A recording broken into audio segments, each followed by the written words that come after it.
18 ஆண்டுகளுக்கு பிறகு 800 ஆண்டுகள் பழமையான அறநிலைத்துறை கதலி நரசிங்க பெருமாள் கோவில் கும்பாபிஷேகம். தேனி மாவட்டம் ஆண்டிப்பட்டி அருகே ஜம்புலிபுதூரில் அமைந்திருக்கும் 800 ஆண்டுகள் பழமையான அறநிலைத்துறை கதலி நரசிங்க பெருமாள் கோவிலில் கும்பாபிஷேக விழா சிறப்பாக நடைபெற்றது. ஆகம விதிப்படி 12 ஆண்டுகளுக்கு ஒருமுறை கும்பாபிஷேக நிகழ்ச்சி நடைபெற வேண்டும் என்ற நிலையில் கடந்த 2006ஆம் ஆண்டு கும்பாபிஷேகம் விழா நடைபெற்றது. இதையடுத்து பக்தர்கள் மற்றும் இப்பகுதி மக்கள் கோரிக்கை அடுத்து 18 ஆண்டுகளுக்கு பிறகு கும்பாபிஷேகம் நடைபெற்றது.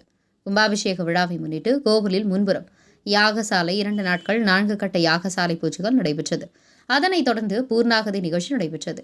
யாகசாலையிலிருந்து கடங்கள் புறப்படாக்கி 108 புண்ணிய தலங்களிலிருந்து சேகரித்து கொண்டு வரப்பட்ட உறுதி நீரால் கும்பத்திற்கு அபிஷேகம் நடைபெற்றது.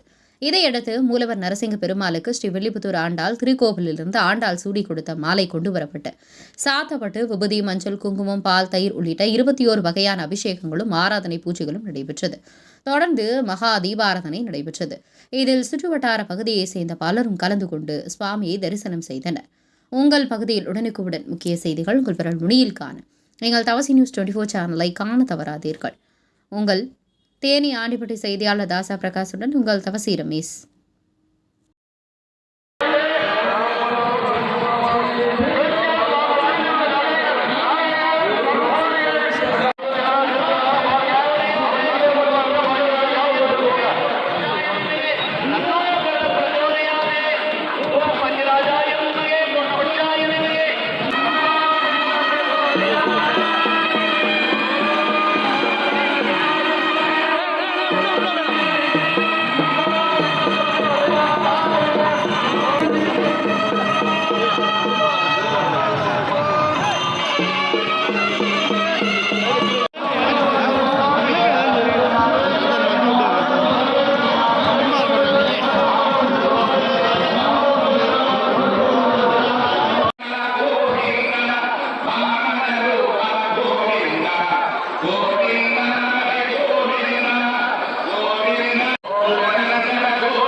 Oh